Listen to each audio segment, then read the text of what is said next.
વિદ્યાર્થી મિત્રો, મારી યુટ્યુબ ચેનલમાં તમારું હાર્દિક સ્વાગત છે. આજે આપણે કેસબુક એન્ડ ટાઈપ્સમાં ઉદાહરણ નંબર 1 જોઈશું. આગળના વિડીયોમાં આપણે ઇન્ટ્રોડક્શન જોયું. હવે ઇન્ટ્રોડક્શનને આધારે આપણે એમાં જોયું હતું કે 3 પ્રકારના રોકડમેળ છે. તો સૌથી પહેલા આપણે સાદો રોકડમેળ, એક ખાનાવાળો શું કેમ કહેવાય? આ તો બધા ખાના કોમન છે. આ રકમનું ખાનું છે, એક ખાનું કહેવાય. પછી આગળ વધશો એટલે રકમ વટાવને બેંક આવશે, એવી રીતે ખાના વધતા આવશે. એટલે એક ખાનું રોકડ રકમનું જ આવશે, આમાં બેંક કે વટાવ આવતો નથી. પછી વટાવને રકમ આવે, રોકડ આવે એટલે 2 ખાનાવાળું થાય. પછી બેંક ભેગી આવે એટલે 3 ખાનાવાળું થાય. એ આપણે જોઈએ એક પછી એક દાખલો લઈશું. આ 1 ખાનાવાળો એટલે સાદો રોકડમેળ છે. પછી 2 ખાનાવાળો લઈશું. 2 ખાનામાં પાછા 3 પ્રકાર છે એટલે 3 દાખલા એ થશે. અને પછી સંયુક્ત 3 ખાનાવાળો 4 ને 1 5, 5-6 દાખલા આપણે કરશું બધા એ પ્રકારના, જેથી તમને રોકડમાં એકદમ યાદ રહી જાય. મિત્રો, રોકડમાં એક વસ્તુ ખાસ ધ્યાનમાં રાખવાની કે આમાં રોકડ વ્યવહારો જ નોંધવાના છે. ઉધાર વ્યવહાર આવતો નથી. રોકડ વ્યવહારો ગમે તો પછી મિલકતનો હોય તો ભલે, માલનો હોય તો ભલે, કોઈ પણ હોય તો રોકડ જાય છે કે નહીં ધ્યાનમાં લેવાનું છે. ગમે તે હોય તો રોકડનો વ્યવહાર આવે. જ્યારે આપણે વેચાણ નોંધ, ખરીદ નોંધમાં તો શું છે કે માલને લગતા વ્યવહાર લેતા હતા. મિલકતનો કે એવો વ્યવહાર આવે તો એમ લખી નાખતા કે ખાસ આમ નોંધમાં એ વ્યવહાર આવશે. આમાં એવું નથી. આમાં મિલકત લીધી હોય તોય પણ રોકડ તો જાય જ છે ને.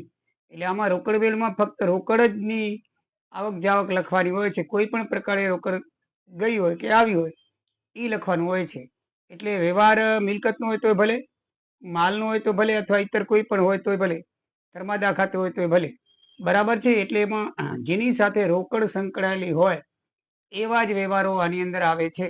રોકડ સંકળાયેલી ન હોય એવા વ્યવહારો આવતા નથી. પણ વ્યવહારોમાં કોઈ પણ વ્યવહાર હોઈ શકે, બરાબર છે. તો મિત્રો, બરાબર ધ્યાન રાખજો. સાદા રોકડની અંદર રોકડ આવે, આપણે વ્યવહાર વાંચીને જોવાનું કે રોકડ આવી તો ઉધાર બાજુ, રોકડ ગઈ તો જમા બાજુ. બસ આટલું ધ્યાનમાં રાખવાનું છે. તો મિત્રો, ઉદાહરણ નંબર 1માં શ્રી રાજેશભાઈના ફેબ્રુઆરી 2015ના નીચેના વ્યવહાર પરથી સાદો રોકડમેળ તૈયાર કરો. તો પહેલું લખ્યું છે 2015 ફેબ્રુઆરી, હાથ પર રોકડ શિલ્લક 5000. હાથ ઉપર એટલે શરૂઆતની બાકી કહેવાય. હંમેશા ઉધાર બાજુ આવે. આપણે ઇન્ટ્રોડક્શનમાં જોયું હતું તે બાકી આગળ લાવ્યા તરીકે લખાય. શરૂઆતની બાકી એમ લખો તો ચાલે, બાકી આગળ લાવ્યા એમ લખી નાખો તો પણ ચાલે. 5000 રૂપિયા. કેટલા રૂપિયા છે? 5000 રૂપિયા. ગીતાને 3000 નો માલ રોકડેથી વેચો. મિત્રો, રોકડેથી વેચ્યો એટલે રોકડ આવી તો કઈ થાય? ઉધાર. માલ વેચી એટલે રોકડ આવે ને, આવે તો ઉધાર. તો ઉધાર બાજુ આવશે. વેચાણ ખાતે કઈ રીતે આવે છે? રોકડ વેચાણ ખાતે લખી નાખવાનું કામ છે. રોકડ ખાતે 3000. ખાલી રોકડ કઈ રીતે આવી એ લખવાનું હોય છે. અમિત પાસેથી 2000 નો માલ રોકડેથી ખરીદ્યો. ખરીદી એટલે રોકડ જાય, બરાબર છે. જાય તો જમા બાજુ. તો ખરીદ ખાતે લખવાનું ખરીદ્યું એટલે રોકડ ખરીદી 2000 રૂપિયા, બરાબર છે. રોકડ ગઈ ખરીદી કરવાથી. એટલે પછી 7મી તારીખમાં વધુ નાણાંની જરૂરિયાત હોવાથી 5000 રોકડ ધંધામાં લાવ્યા. હંમેશા રોકડ ધંધામાં લાવ્યા હોય તો હંમેશા મૂડી કહેવાય. ધ્યાન રાખજો. કોઈ પણ વસ્તુ કે ફર્નિચર તમે ધંધામાં લાવો એટલે મૂડી ખાતે લખાય. આ બાબત ધ્યાનમાં રાખવાનું. કોઈ પણ તમારી અંગત વસ્તુ કે અંગત રોકડ તમે ધંધામાં લઈ આવો, કોઈ ફર્નિચર લઈ આવો તો એ શેમાં આવે? મૂડી ખાતે આવે. રોકડ આવી છે માટે ઉધાર બાજુ. તો ઉધાર બાજુ લખાશે. 7 તારીખમાં મૂડી ખાતે 5000 રૂપિયા. કેટલા? 5000 રૂપિયા. 800 રૂપિયા વીમાના પ્રીમિયમના ચૂકવ્યા. જો 800 રૂપિયા પ્રીમિયમના ચૂકવ્યા એટલે ગયો, રોકડ ગઈ, બરાબર. જાય તે જમા બાજુ. વીમા પ્રીમિયમ ખાતે 800 રૂપિયા. ગણેશ ફર્નિચર માર્ટમાંથી 4000 નું ફર્નિચર રોકડેથી ખરીદ્યું. રોકડેથી ખરીદ્યું એટલે રોકડ ગઈ. ફર્નિચર ખરીદ્યું એટલે આપણે રોકડનો જ વિચાર કરવાનો. ફર્નિચર આવ્યું તો ભલે આવ્યું, રોકડ સાથે. આમાં રોકડ સિવાય કાંઈ આવે નહીં. નામ જ એનું રોકડ મેળ છે. એટલે રોકડ ગઈ, ખરીદી કરી. એટલે ફર્નિચર ખાતે ફર્નિચર કર્યું એટલે 4000 રૂપિયા જાય એટલે જમા બાજુ. કમિશન પેટે 12 તારીખના 1500 મળ્યા, દલાલીના 1200 ચૂકવ્યા. હવે કમિશન 12 તારીખે 1500 મળ્યા એટલે આવક બાજુ ઉધાર બાજુ કમિશન ખાતે 1500 અને લખ્યું છે દલાલીના ચૂક્યા, તો દલાલીને ચૂક્યા એટલે કેસ જાય આપણી પાસેથી.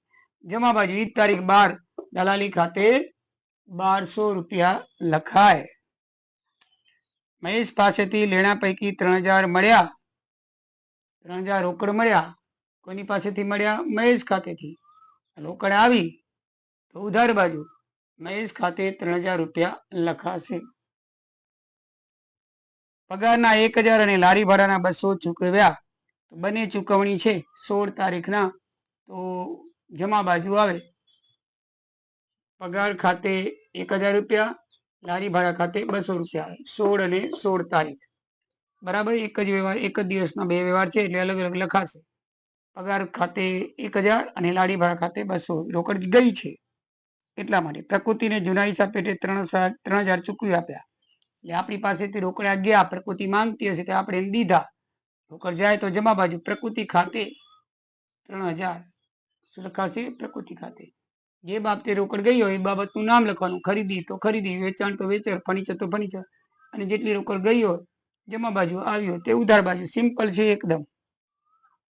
ધંધા માટે યંત્ર ખરીદ્યું 3000 રૂપિયા 20 તારીખના, 20 તારીખે યંત્ર ખાતે 2000 રૂપિયા 2000 રૂપિયા ખરીદ્યા. ખરીદી એટલે રોકડ ગઈ, યંત્ર ખાતે ગઈ છે એટલે યંત્ર ખાતે 2000 રૂપિયા જમા બાજુ આવશે. ધંધામાં વધુ નાણાંની જરૂર હોવાથી રમેશભાઈ પાસે 10,000 ની લોન 10% વ્યાજના દરે લીધી, તો 10,000 રૂપિયા આપણી પાસે આવ્યા લોન પેટે. તો લખવાનું રમેશભાઈની 10%ની લોન ખાતે 10,000 રૂપિયા 10,000 આવ્યા તે ઉધાર બાજુ. રોકડ ખરીદી 7,000 રૂપિયા, તો ખરીદ ખાતે લખવાનું. શું લખવાનું? ખરીદ ખાતે. કેટલા? 7,000 રૂપિયા. રોકડ ખરીદી 7,000 રૂપિયા એ લખવું હોય તો કૌંસમાં લખી નખાય. રોકડ ખરીદી. શું લખવાનું? રોકડ ખરીદી. પછી લખ્યું પ્રાઇમ કોઓપરેટિવ બેંકમાં 3000 રૂપિયા ભર્યા એટલે રોકડ ગઈ આપણી પાસે, જાય તો જમા બાજુ. બેંક કૌંસમાં લખવાનું, બેંકનું નામ પ્રાઇમ કોઓપરેટિવ બેંક ખાતે 3000 રૂપિયા થયા. બસ મિત્રો, એકદમ ઈઝી અને સરળ સાદો રોકડ. મેં તો બિચારો સાદો જ છે, આપણને બધાને આવડી જાય એવો એકદમ ઈઝી ને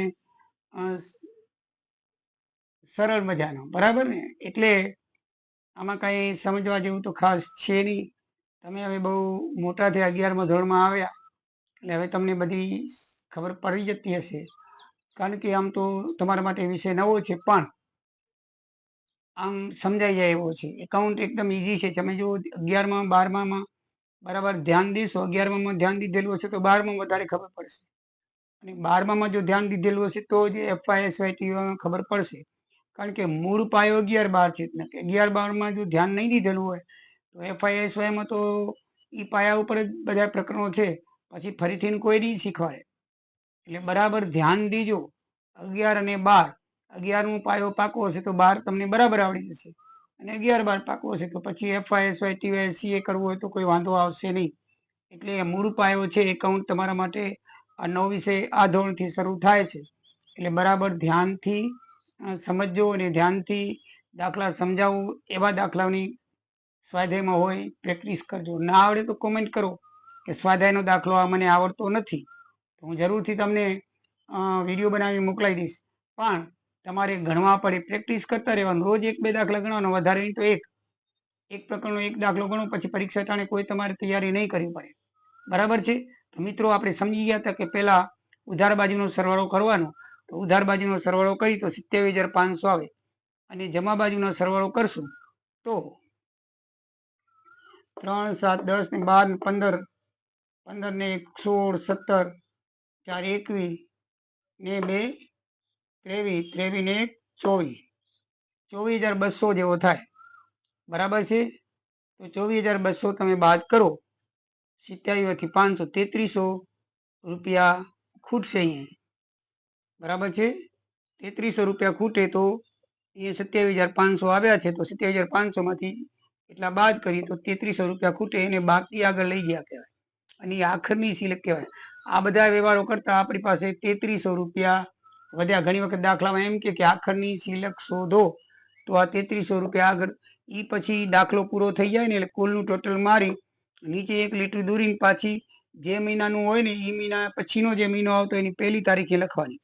આ ફેબ્રુઆરી મહિનાનું છે તો ફેબ્રુઆરી પછી કયો મહિનો આવે? કારણ કે આ મહિનો તો પૂરો થઈ ગયો, આપણી કને 3300 રૂપિયા વધ્યા. હવે એ 3300 રૂપિયા ફર્ધર પછીના મહિનામાં આપણી શરૂઆતની બાકી બનશે. બરાબર છે? એટલે 1/3/15 ના બાકી આગળ લાવ્યા. કેટલા લખશું? 3300 રૂપિયા. એ દાખલો પૂરો થઈ જાય, ટોટલ મરાઈ જાય પછી નીચે લખવાનું છે. આ ખાસ ધ્યાન રાખજો, નહીં લખો તો માર્ક કપાઈ જશે.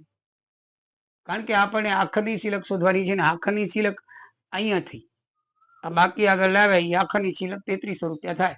હવે પછીનો જો રોકડ મેળ બનાવવો હોય તો 1/3 ના બને માર્ચ મહિનાનો, તો 1/3/15 ના આપણે અહીંયા લખી શકીએ કે બાકી આગળ લાવ્યા 3300 રૂપિયા જો બનાવવાનો થાય તો.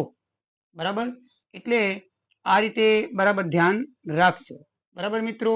સમજણ પડી ગઈ હશે. આમાં કાંઈ ખાસ એવું છે નહીં. તમને રકમ બતાવી દઉં જેથી પછી દાખલો આપણે પૂરો કરીએ. દાખલાની રકમ ઉદાહરણ નંબર 1 ની આ મુજબ છે.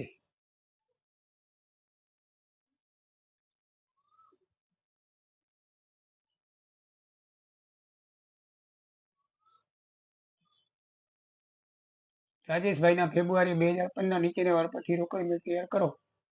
બરાબર? હાથ પર રોકડ 5000 ત્યાંથી કરી અને પછી આ રીતનો એની એક છે. ક્લિયર ઘણી વખત નથી આવતું.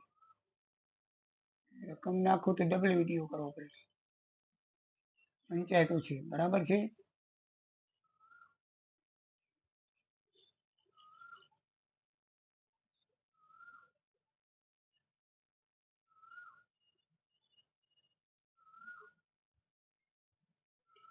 ચલો મિત્રો, આવજો. જય સિયારામ, જય દ્વારિકાધીશ.